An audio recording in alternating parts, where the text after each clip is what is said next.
So look, what I want to do today, guys, is talk about set and forget. Now, if you followed us for a number of years, you probably followed Brett, read his books, watched his videos. It's a philosophy or a concept you'll probably be quite familiar with, but what I want to do today is actually go deeper and delve into what set and forget actually looks like. And we could do that by breaking the two up together. Now I wanted to ask Brett, where did this idea actually come from? Why did you start set and forget? So it was personal to me. I was at a point where I was running a business, I was an entrepreneur, I had a number of things on the go.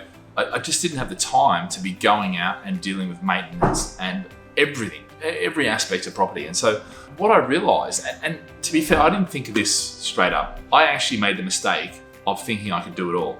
And how I really, it was the 4x2 across the head that actually brought it to life was the fact that I had a property and the tenant wasn't paying the rent. And actually I hadn't been around, the tenant had actually left the property 3 months earlier. And I hadn't even been around the property to see until one of the tenants in the area, in the same building, rang me because they got my number through, there's no website back then, through an ad that I had in the paper. And a friend knew that it was me that owned it. And basically said, hey, your property's here. The front door's been left open for the last 3 months.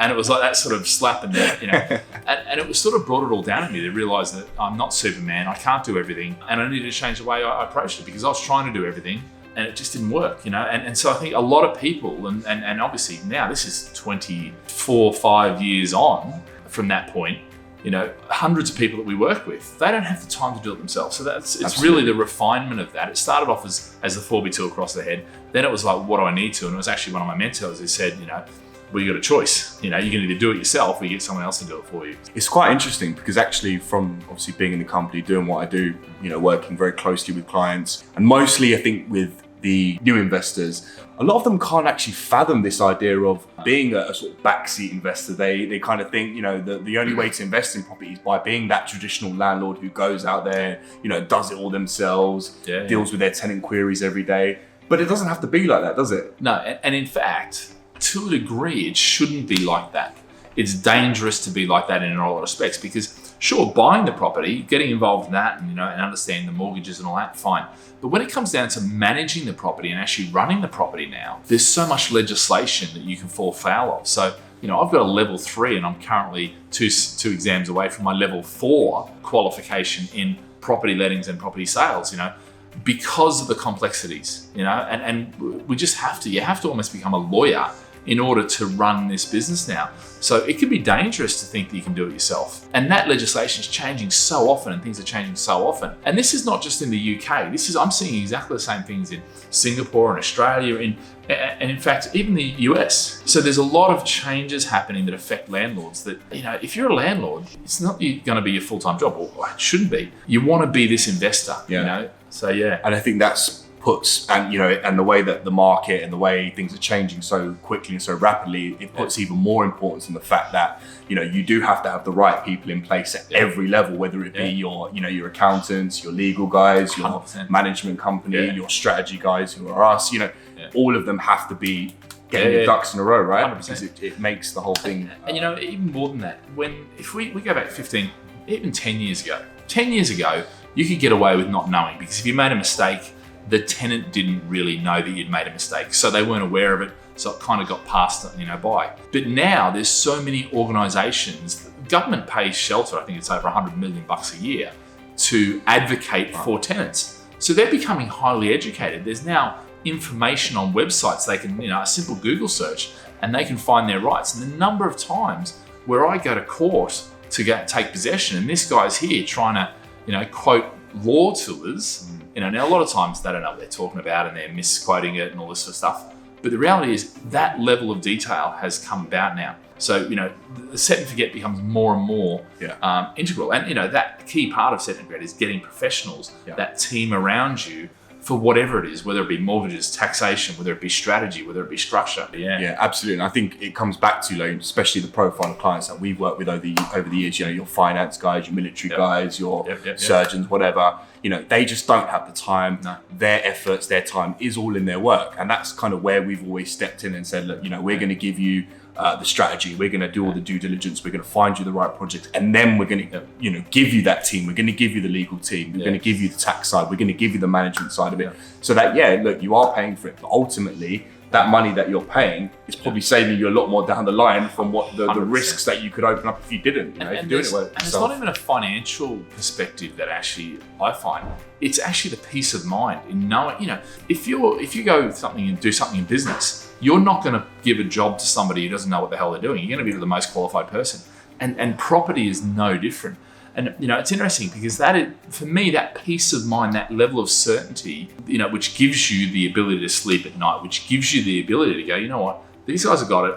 I can go and focus on my kids, my career, my passions, whatever it is. And for me, that's the essence of set and forget. Is it allows you the certainty and the confidence to go and do whatever it is you choose. It may be walking up mountains. It may be swimming the channel. It may be, who knows, jumping in ice baths. It could be anything, whatever that passion is or whatever consumes your time.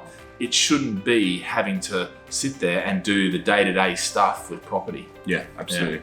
Let's talk about set and forget, and we'll break up the two of set and forget. So let's really get into the detail of it. What does set and forget mean to you? Yeah, so obviously set, so setting up your portfolio so you can forget about it on a day-to-day basis. And that's the true essence of what we're talking about is, we're not forgetting about it forever. We're not ignoring it. We're not, we're forgetting about it on a day-to-day basis. So that's the key thing. The setting up is about taking away, either delegating or effectively handing off to somebody else to delegate the responsibilities that you would normally have. So setting up is all about that. It's taking whatever the tasks are, let's say there's a list of 100 tasks to do. You go, you know what? These 3 I'm going to do. I want to be involved in those because I'm educated about those. I've got some experience in those. I can add some value to those. But actually, these other things I have no idea about. So one of the key lessons in the setting is all about delegating the task, but not the responsibility.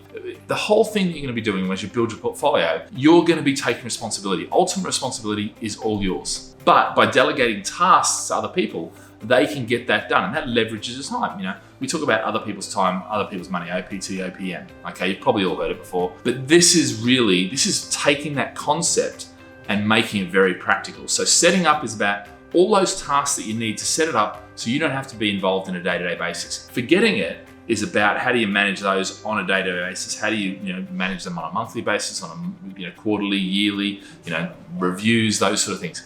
So they're two distinct areas, and we do when we set you up.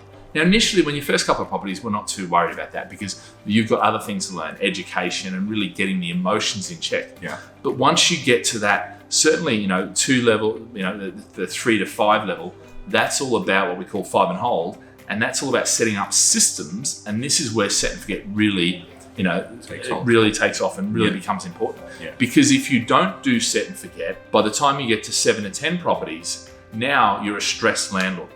Yeah, and that's not what you want. And I've had it before. We had one of our clients. I think he had 51 properties, and he come to me and he said, "Brad," he said, "I got 51 properties.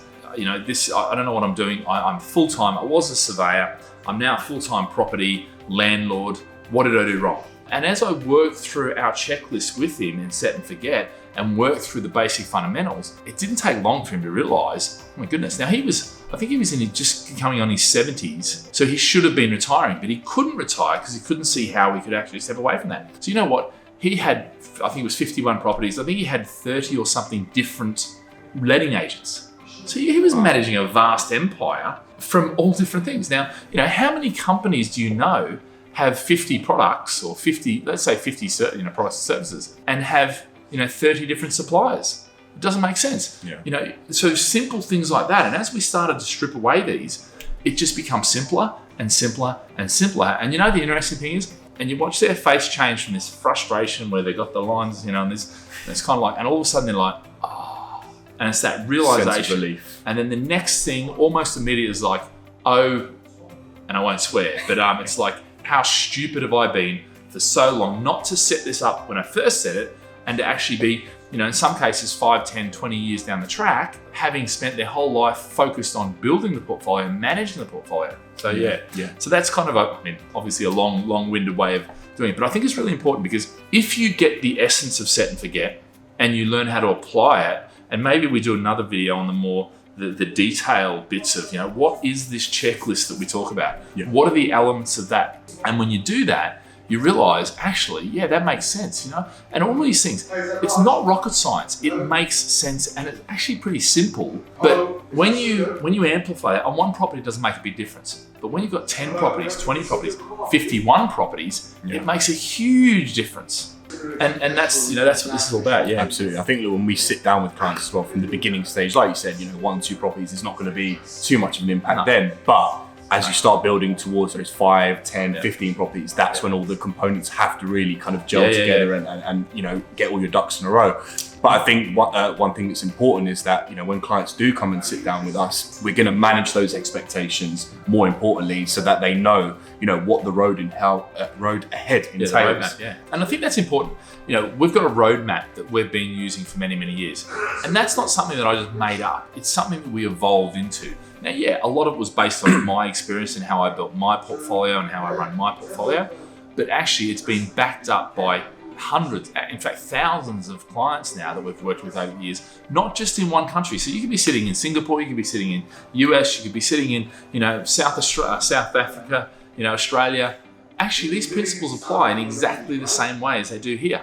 In fact, Spain, I can rattle off 10, 15 countries that we've worked with clients on, and the same principle applies. Why? Because it's not necessarily just about the property, it's about how we are as humans. And I think that's one of the key things. We simplify it, and then that way you get the freedom of mind, if you like, and really having that certainty allows you to forget about it, so you can focus on what's important to you and bring those passion and that energy back to life. Yeah, absolutely. I think that's the most important thing is, getting people to get back control of their lives, to really enjoy the things that they want to do. And again, we go back to the kind of typical profile of client that we work with, your busy individual, their time is so inundated with family, with work, with this, with that. Do you really want to add more of that, more pressure onto it?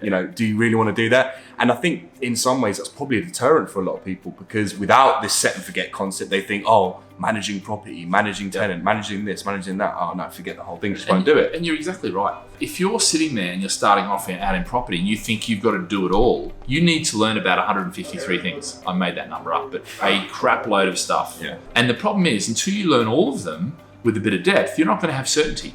You're not going to be able to go boldly forward and take that step. And that is why, fundamentally, that is why most people never own property, investment property, in their life. Because it's that step too far. It's a step into the unknown. It's a step into the, I don't know what the hell I'm doing, so I'm just going to step back into my, one little house that I own. And it's unfortunate that it's so simple, because once you do get those emotions in check, which is only the first 2 properties, get the emotions in check with the first couple and the basic levels of education and that, then you move on to the real set and forget strategy and working on that side, and then you work on the goals side too, because once you realize how simple property is, to apply it, you can now go, hold on a sec, if I continue to do this and repeat it, because it is replicatable, then I can start thinking about maybe having a better pension, a better lifestyle, a better thing. So yeah, absolutely. Yeah. Cool.